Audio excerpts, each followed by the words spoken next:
Graça e paz, irmãos, amém? Que bom. Tem alguém triste aqui hoje? A fala não está mostrando o contrário. Tem alguém triste aqui hoje? Amém. Agora, se falar que tem alguém com fome, eu também estou com um pouquinho de fome, que já é 10h30 da manhã. Abra sua Bíblia comigo no livro de João, capítulo 4.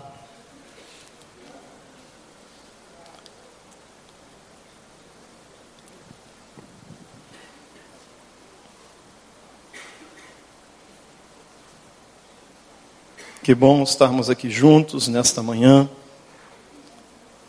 Poderíamos estar em tantos outros lugares, mas estamos aqui na casa do Senhor. Só que não é uma casa qualquer. Aqui é a casa do Senhor. Onde nós, a sua igreja, se reunimos para adorá-lo, para exaltá-lo.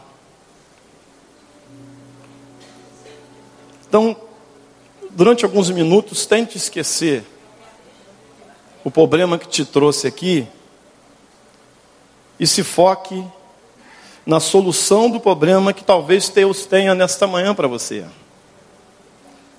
É possível que você saia daqui nesta manhã com a resposta de Deus, com uma resposta que você tem pedido há muito tempo. É possível que você saia daqui com a cura de Deus.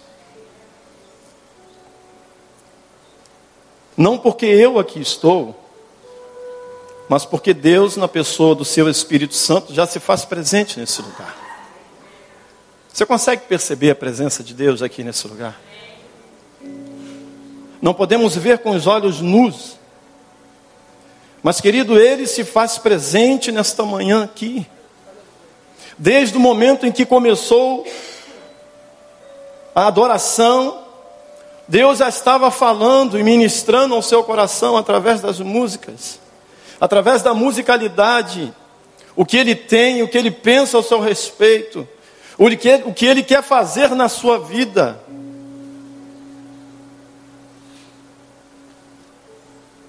Bom, hoje termina uma série de mensagens que o nosso pastor deu início junto com o pastor Sidney, que se chama uma série de escrito Evangelho. O que é isso? E eu me sinto honrado em terminar essa série e agradeço publicamente ao nosso pastor pela confiança que ele sempre me deu de poder estar aqui nesse púlpito. E ele sabe muito bem que eu nunca me achei digno nem merecedor de estar aqui, mas não é por merecimento. É pela graça de Deus que eu e você estamos aqui nesta manhã.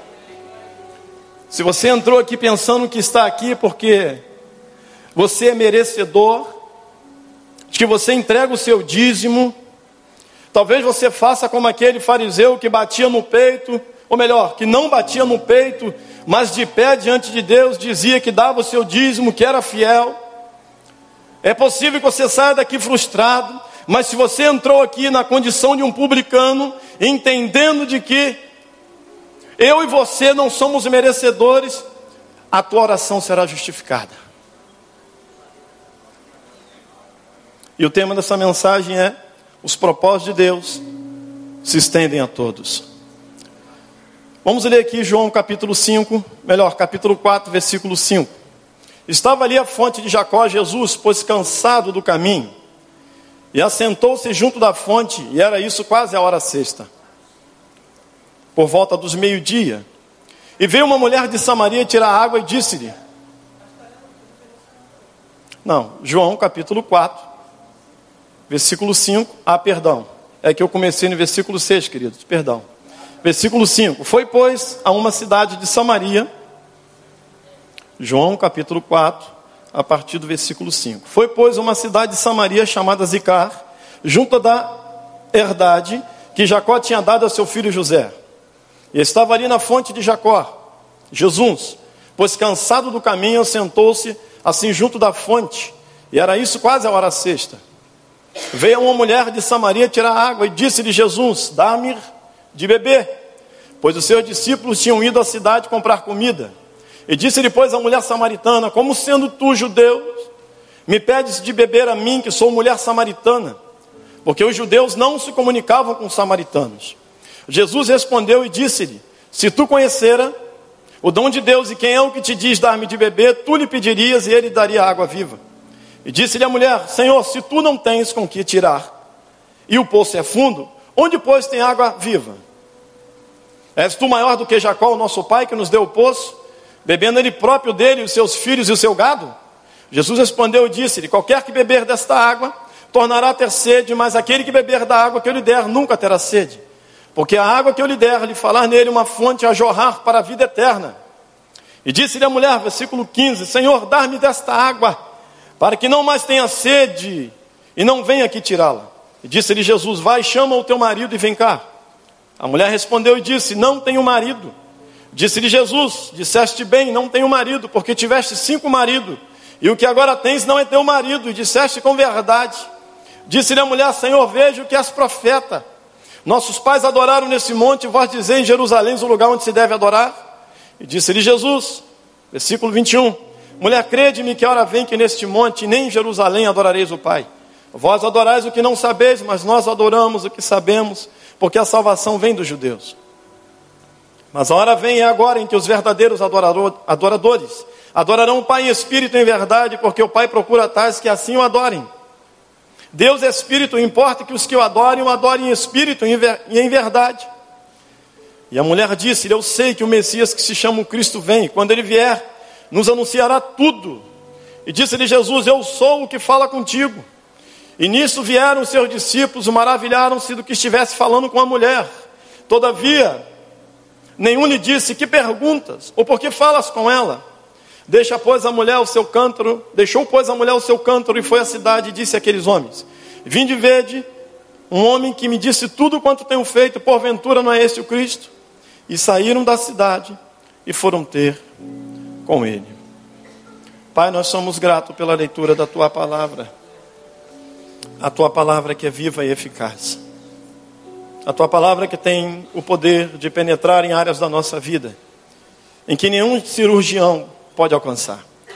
Mas a Tua palavra também tem o poder de nos convencer de uma prática ou de uma vida equivocada. Por isso, ajuda-nos a compreender e a ver além do que estamos enxergando, o que de fato o Senhor tem para nós nesta manhã. Esse é o nosso pedido, a nossa oração, em nome de Jesus. Amém. Querido, o texto que nós botamos, o tema é: os propósitos de Deus se estendem a todos. Os propósitos de Deus se estendem a todos. Vivemos um grande dilema hoje na igreja no Brasil, onde, principalmente no município de São Gonçalo, no leste fluminense, onde nós vivemos, onde há milhares de igrejas, uma encostada na outra, uma embolada na outra, e por conta disso há muita divergência religiosa, doutrinária, etc. Com isso perde-se mais tempo tentando descobrir quem tem a razão ou quem não tem, com coisas que na verdade são tolices, do que ganhar tempo fazendo aquilo que de fato Jesus deixou para que nós fizéssemos.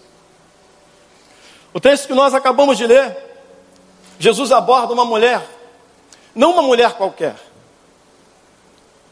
E é interessante nessa abordagem de Jesus, que Jesus não parou ali por acaso. Jesus vinha de uma cidade, ia por outra, mas ele parou ali propositadamente.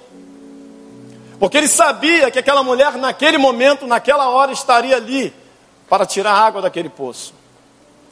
Por isso, o tema desta mensagem é os propósitos de Deus. É preciso entendermos de que Deus tem um propósito em tudo. Até quando o cenário é adverso na nossa vida. Até quando tudo parece estar dando errado, quando tudo parece ser ruim. Quando parece que não conseguimos enxergar a luz no túnel, até nesse momento Deus tem um propósito na nossa vida.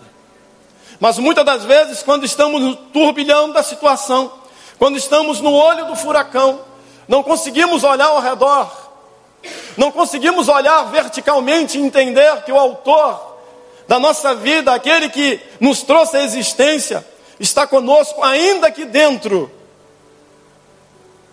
do tornado, do turbilhão, do tufão.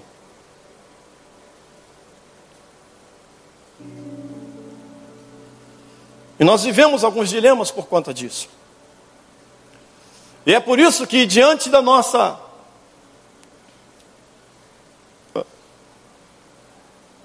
das nossas dificuldades de entender os propósitos de Deus diante da adversidade, que nós começamos a duvidar de tudo e principalmente de Deus e da sua palavra. E é por esse motivo que eu citei agora há pouco, que a igreja anda meio que perdida em algumas situações. Por favor, não me entenda errado. Quando eu falo igreja, não digo liderança, não digo pastor, não digo templo, não digo instituição, mas eu me refiro eu e você. Às vezes se perdemos, porque há tanta mentira sendo pregada nos púlpitos, há tantas mentiras sendo ditas por aí, querido. E nós às vezes temos a dificuldade de entender o que é a verdade ou encontrar a verdade no meio de tanta mentira.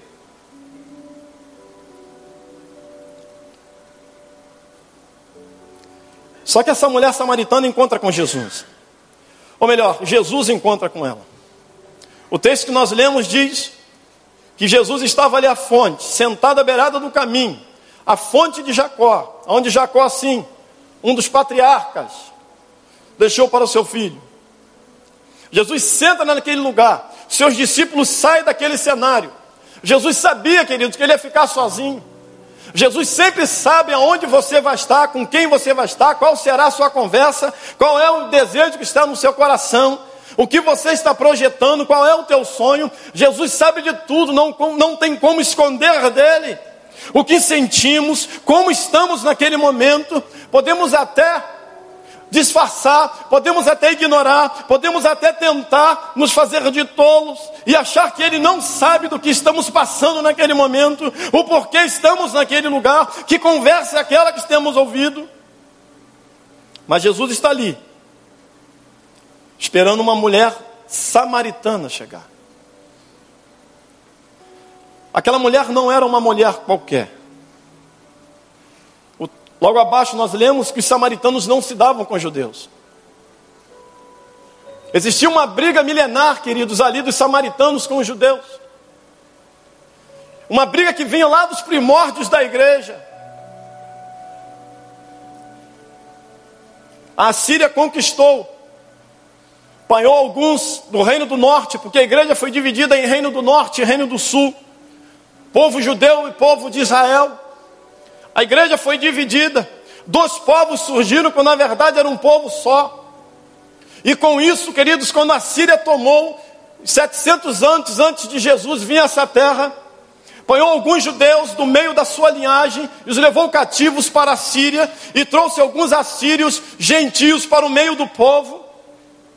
Só que aqueles judeus que se misturaram com outros povos, surgiram uma nova nação, e com isso deu-se o nome dos samaritanos.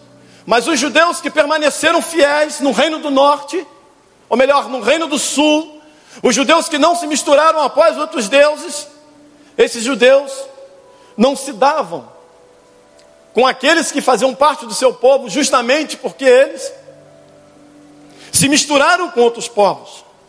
Não é comum um judeu se envolver com outros povos. Ele só se envolve com aqueles que fazem parte da sua, não era comum, só daqueles que faziam parte da sua linhagem. Com isso criou, querido, uma grande rixa, tão terrível que eles não se falavam.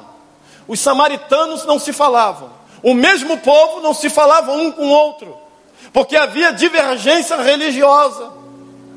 Querido, e hoje acontece isso no meio da igreja. Quantas pessoas saem magoadas da igreja? Quantas pessoas saem chateadas da igreja? Porque não gostaram de ouvir algo que o pastor disse, porque não gostaram de ouvir algo que o diácono disse, porque ouviram algo do irmão que estava sentado ao seu lado, ou talvez porque o irmão não lhe falou na saída do culto. Divergência religiosa, que divide, que separa, que desune. Querido, tudo que separa não é de Deus. Tudo que provoca separação não é de Deus. Deus veio para unir os povos. Deus veio para estabelecer a sua palavra aos povos. Deus veio para estabelecer a sua vontade ao povo. Mas aqui Jesus bate de frente com uma mulher cheia de dilemas, cheia de problemas, mas uma mulher que foi justamente abordada não por um homem qualquer, mas por um judeu. Você consegue perceber? Ela poderia ter sido abordada por qualquer homem de qualquer nacionalidade, menos um judeu. Mas o judeu cheio de propósito, chamado Jesus de Nazaré, o Messias, o enviado, aborda propositadamente aquela mulher, porque ele queria mostrar a ela, aleluia, de que ele tinha algo muito maior do que questões religiosas ou doutrinárias. Queridos, eu preciso te dizer nesta manhã que Deus tem algo muito maior para você do que você possa imaginar. Deus tem algo muito além. A sua vida cristã com Cristo não se resume simplesmente a um domingo de culto pela manhã, ou um domingo de culto pela noite, ou talvez uma quarta-feira, ou uma terça-feira de oração. A tua vida cristã se resume em você ter uma intimidade com o Rei, em você ter uma intimidade com o Mestre, porque Ele quer ser íntimo seu.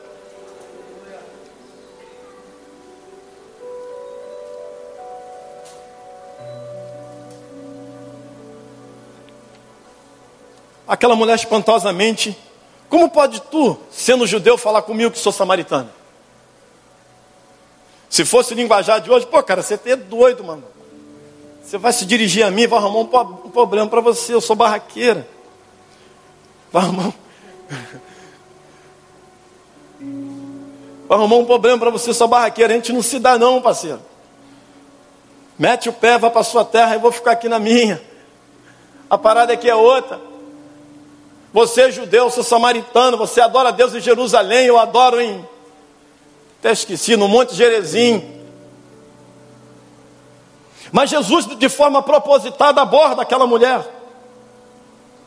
Agora Jesus começa a dialogar com ela.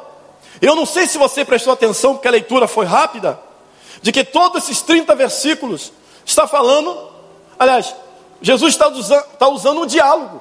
Queridos, acho que algo fundamental, importante, tremendo é a comunicação. Principalmente hoje. Antigamente, para se comunicar, usava-se animais, usava-se telégrafo, ainda usa. Usava-se um animal. No Velho Faroeste, o camarada saía montado a cavalo, viajava dias, horas, meses, como mensageiro para entregar uma carta e ali ter a comunicação. Jesus faz uso da comunicação para falar àquela mulher e mostrar a ela que ele podia mudar toda a história dela. Lê comigo versículo 7, 8, 9. Por favor.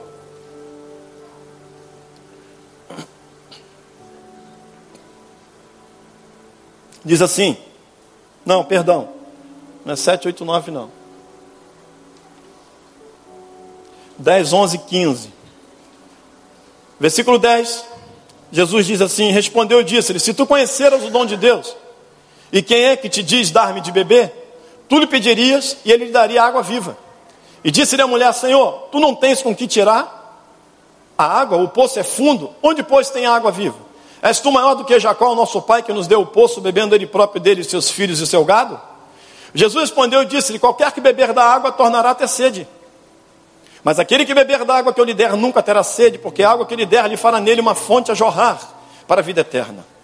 E disse-lhe a mulher: Senhor, dá-me desta água, para que eu não tenha mais sede, e não venha aqui tirá-la. Olha que coisa fantástica a comunicação entre Jesus e aquela mulher. Primeiro, aquela mulher é abordada por Jesus, quando Jesus lhe pede água, e ela entende que ele é um judeu, não poderia se comunicar com ele, mas no decorrer da conversa, Jesus apresenta agora a salvação a ela, porque ele começa se revelando e fala: ei, é verdade, Jacó fez esse poço, abriu esse poço para alimentar, ou melhor, para saciar a sede sua e dos seus filhos, é verdade. Ela tenta dialogar, porque até então ela não entendeu o mistério de Jesus ali, querido. Falando no pentecostal, ela não entendeu o mistério. Ali tinha um mistério que já tinha sido revelado, ele estava ali em carne e osso, que era Jesus Cristo, o Messias, o Filho de Deus. Falei: é verdade, Jacó fez um poço, mas se você beber da água desse poço, tu vai ter sede sempre. Mas se você beber da água que eu lhe der, ô querido, beba da água que Cristo tem para te dar, porque a água que Ele tem para nos dar é uma água que sacia e sedenta a sede daquele que está insaciado. A água que, Jesus falou, a água que eu lhe der, oh glória a Deus, Se você beber da água que eu tenho para te dar. Querido, como nós podemos beber hoje desta água de Jesus? É quando você vem ao culto os domingos pela manhã, ou os domingos à noite, ou quando você se tranca no seu quarto e diz: Jesus, eu quero a tua água, eu quero beber da tua presença, eu quero beber da tua palavra, eu quero beber da tua presença na minha vida.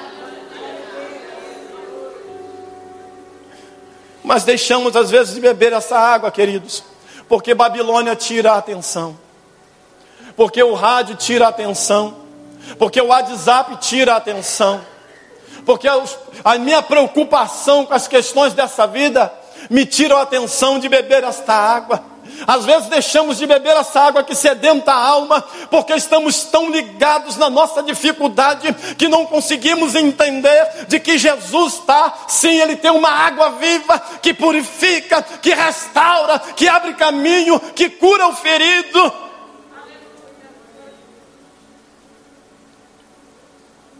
Mas se você beber da água que eu lhe der, você nunca mais terá sede.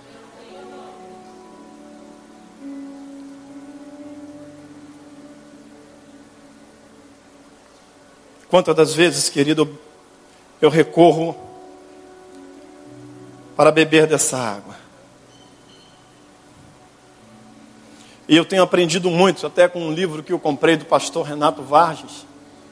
Um livro fininho, um livretinho. Acho que é o Quarto Secreto, né? É isso? Você que tem uma coleção, acho que é o Quarto Secreto, né? Fininho. Que o pastor Renato Vargas, em uma das suas pregações, andou vendendo aqui. Queridos, como eu tenho aprendido. Aqui é o lugar onde a água que sedenta a alma tem sido jorrada. Mas o teu quarto também pode ser um manancial de águas. Deus quer fazer no teu quarto, querido, Ele quer saciar a tua sede. Ele quer fortalecer o teu ânimo.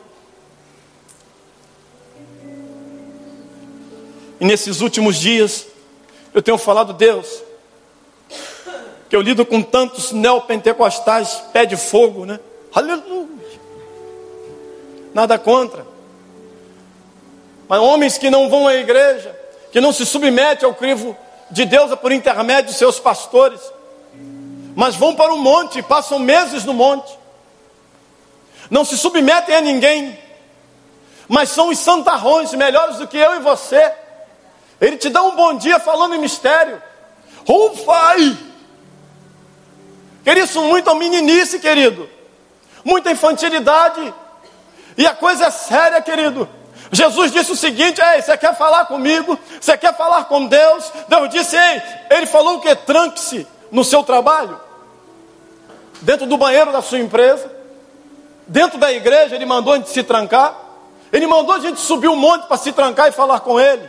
Ou talvez dentro de um carro. Não.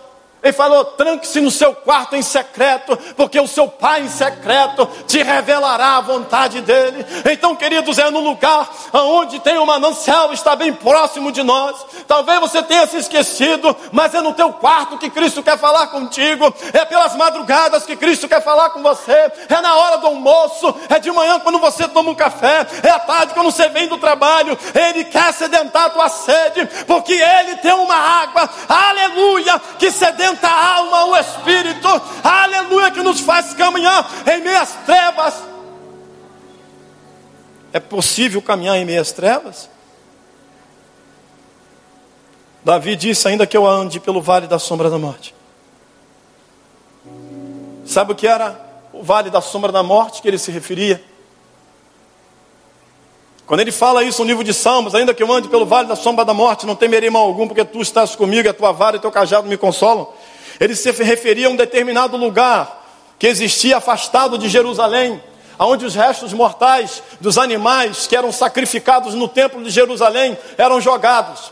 E naquele lugar era um cheiro de putrefação, porque existiam inúmeros animais mortos, cheios de bichos fedorentos, que eram jogados naquele lugar. Então, quando Davi fala sobre isso, em passar pelo vale da sombra da morte, ele estava fazendo alusão a justamente passar por um lugar onde havia morte, onde havia um cheiro terrível, onde não havia vida. Queridos, ainda que eu e você passe por um vale, ainda que pareça que estejamos num vale de dor, num vale de angústia, fique crendo numa coisa: Ele é contigo. Não importa como você está, chorando, de pé, alegre, sorrindo, ainda que a prova esteja doendo, ainda que o mal esteja te apertando, Ele é com você nesse vale de sombra.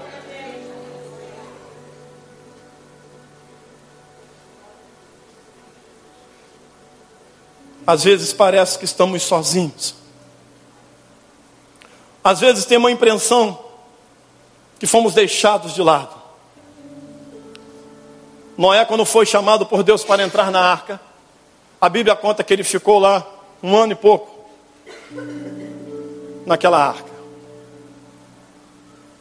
Você pensa que Deus falou com ele durante esse tempo todo? 100 anos Noé levou para construir aquela arca, querido. 100 anos. E detalhe, não tinha energia elétrica, não tinha plana elétrica, não tinha serra elétrica, não tinha traçador, não tinha nada, era tudo manual, era tudo na mão, sozinho com seus filhos. Ele o fez tudo aquilo. Ou melhor, ele tinha 3 filhas, né? Ou eram filhos? Nem lembro, não é? 3 filhos, né? Sem canja a fel, já tinha até esquecido. 3 filhos lhe ajudaram a montar uma arca. As pessoas achavam que ele e a sua família eram malucos. Um navio de grande porte, montado com madeira, com os recursos que eles tinham naquela época, que eram arcaicos demais em vista de hoje. Mas diz a palavra que Deus falava com Noé durante esses 100 anos, durante todos os dias, até o momento ele entrar, ele, os animais e a sua família na arca. Mas querido, depois que ele entrou na arca, que Deus mandou o dilúvio e morreu todo mundo, houve-se o silêncio de Deus. Durante 180 dias, diz a palavra, Deus não falou com Moisés. Quantos meses 180? 3, 6, 9, 12, 15, 18, 6 meses. Durante 6 meses, Noé está dentro da arca. E você acha que era um lugar cheiroso? E você acha que é um lugar que eu queria estar? Não queria não. Olhando pela ótica, vários animais, um fedor terrível, uma trabalheira terrível, quilos e quilos, toneladas e toneladas de fezes. Tome-lhe alimento, e tira a podridão, e tira a sujeira. Sozinho ele, a família, Deus não fala. Você acha que ele não ficou angustiado? Que ele não pensou que Deus talvez tivesse esquecido dele? Talvez isso tenha acontecido. Talvez, querido, você está aqui nesta manhã e se sente esquecido de Deus. Você se sente como se Deus não tivesse esquecido de ti, de forma que você não consegue mais ouvir a voz dele. Mas deixa eu te falar uma coisa, que se você estiver no silêncio, ou melhor, que se Deus estiver no silêncio, e no lugar que você está, é o barco que Deus te colocou, fique tranquilo, porque no momento dele, Ele vai se revelar, Ele vai te dizer: filho, eu sou contigo nesse barco, você não está sozinho, aleluia, fique tranquilo. Querido, experimentar o silêncio de Deus é algo terrível.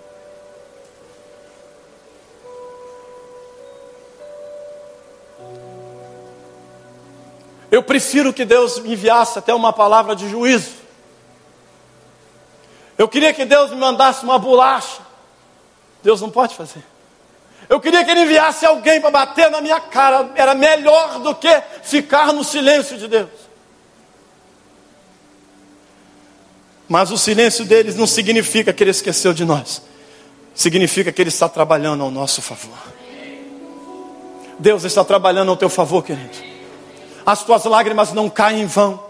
Diz a palavra que Ele manda um anjo que recolhe as tuas lágrimas. As tuas lágrimas não caem em vão. Esse tempo vai passar. Esse momento vai passar. A tua luta vai passar. Porque Ele luta as tuas lutas. É Ele que peleja a tua prova. Ele está com a batalha nas mãos. E a vitória é tua. Porque Ele vai te dar no nome de Jesus. Alabaxê de Calábia. E você calaba subede queremanala cabia. Jiribina sereba subene subidere ca sereba lamanto kiribana sedecas.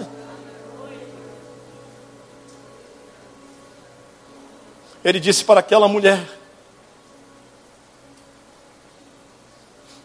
Eu sou a água que sedenta. Eu sou a única fonte que pode saciar a sede da sua alma, do mais profundo do teu ser.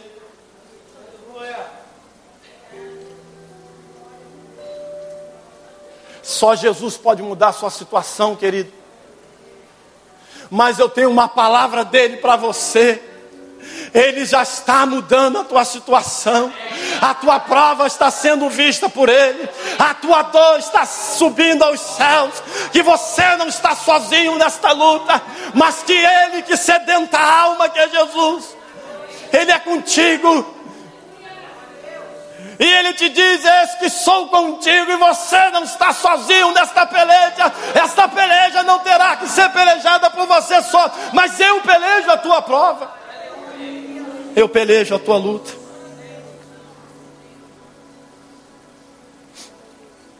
Jesus apresenta-se como Salvador para aquela mulher. Ela não entende que ele é apenas um judeu. Versículo 16, vamos acompanhar aqui rapidinho. Disse-lhe Jesus, quando disse para ela assim, diz: olha, eu sou algo sedento a tua vida. Ele se referia da salvação. Só Ele poderia salvá-la. No versículo 16, Jesus diz assim: vai, chama o teu marido e vem cá. E a mulher respondeu e disse: Senhor, não tenho marido. E disse-lhe Jesus: disseste bem que você não tem marido, porque tiveste 5 maridos, e o que agora tens não é teu marido. E isso disseste com verdade. Querido, Deus não faz as coisas de qualquer maneira. Primeiro Jesus vai de encontro àquela mulher que tinha uma divergência religiosa. Depois Jesus se apresenta a ela como Salvador.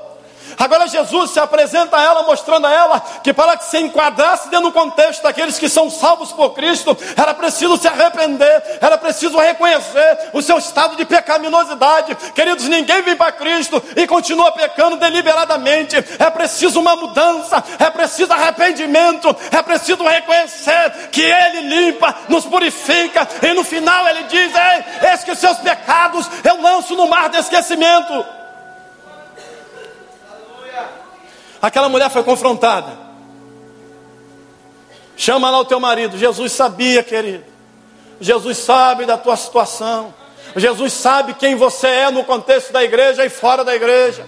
Jesus sabe qual é o teu comportamento dentro do trabalho. Jesus sabe qual é a tua conduta na empresa. Jesus sabe como você se comporta na faculdade. Quem é você? Você é o mesmo aqui dentro e lá fora. Você é o mesmo cristão aqui dentro da igreja e lá fora. Qual é a tua conduta, o teu testemunho lá fora? Achamos que podemos enganar a Deus, porque dentro da eclésia é fácil ser crente. É fácil bater no peito dentro do contexto da igreja e dizer: eu sou crente. Agora eu quero ver se vai ser fácil ser crente quando alguém te oferecer uma propina. Quando alguém te oferecer ou te apresentar um evangelho que não é de Cristo. Quando alguém falar: ei, arruma uma segunda mulher, uma terceira. Aí vamos saber se você é de Cristo, se somos de Cristo de fato ou se não somos. Jesus chega e confronta a mulher: ei, vai lá e chama teu marido. Ô Senhor, não tem marido não, eu sei. E tiveste 5, e não eram teus. E o que tem agora, o 6º também não é. Queridos, é muito ruim, mas é preciso com que Deus confronte o nosso estado de pecaminosidade. É preciso confrontar, porque não tem como crescer no reino de Deus se continuarmos na prática do pecado. É preciso arrependimento. É por isso que João, sim, não o apóstolo, mas João, o precursor de Jesus, disse: ei, arrependei-vos porque vos é chegado o reino dos céus.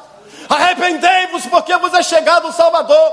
Arrependei-vos porque o Salvador vem chegando. Mas para que você seja salvo, é preciso se arrepender da tua vida. É preciso se arrepender dos seus pecados.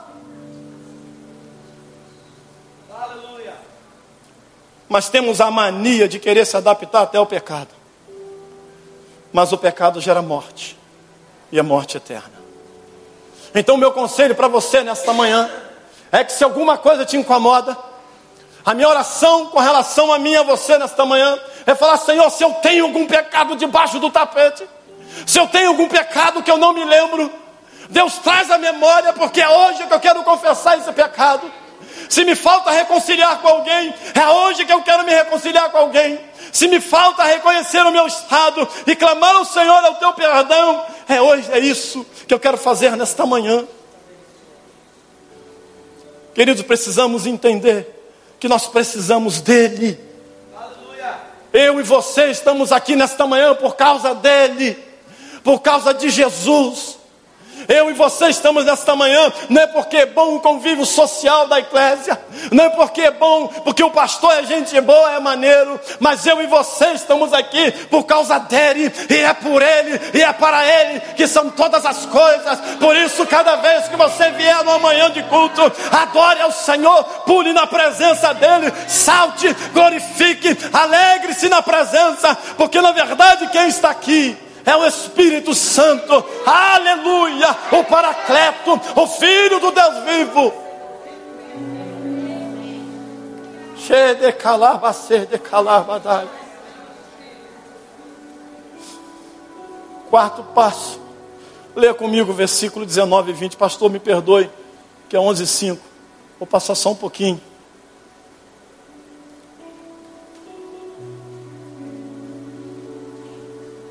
Versículo 19. Disse-lhe a mulher: Senhor, vejo que és profeta. Segura aí. Primeiro ela entendeu que Jesus era um judeu. Agora ela reconhece que ele é profeta. Mas até então ela não assume. Ela não entendeu que ele era Jesus.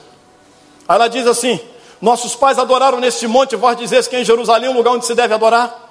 E disse-lhe Jesus: mulher, crede-me que hora vem que neste monte, que nem neste monte, nem em Jerusalém adorareis o Pai. Mas vós adorareis o que não sabeis. Nós adoramos o que sabemos, porque a salvação vem dos judeus. 23, mas a hora vem agora em que os verdadeiros adoradores adorarão o Pai em espírito e em verdade, porque o Pai procura os que tais assim o adorem. Deus é espírito, importa que o adorem em espírito e em verdade. Aleluia. Ela foi confrontada do pecado e entendeu que quando Jesus confrontou o pecado dela, ela reverteu aquilo para adoração, como usando a adoração um subterfúgio para fugir da responsabilidade de reconhecer que era pecador e que precisava do mestre. Por isso que ela falou: ó Senhor, mas vós dizeis que o lugar certo de adorar é em Jerusalém, porque havia a briga lá religiosa, a contenda a respeito. Porque os samaritanos adoravam lá onde eu falei com você, no Monte Gerezim, eles tinham um templo deles. Mas a Bíblia se referia a respeito da adoração no templo de Jerusalém. Lá era o lugar que a Bíblia se falava, que deveria adorar o Senhor em Jerusalém. Por isso que ele diz: ei, para os seus apóstolos, ficai em Jerusalém, até que do alto sejais revestido de poder. Porque Jerusalém era o centro da adoração, Jerusalém era o centro do lugar onde Deus queria ser adorado naquele episódio. Mas ela usa isso: mas Senhor, não. Ela entendeu o quê? Que uma das formas dela reconhecer o seu pecado era adorando ao Senhor, mas fazendo isso como? Apanhando um animal e oferecendo como holocausto.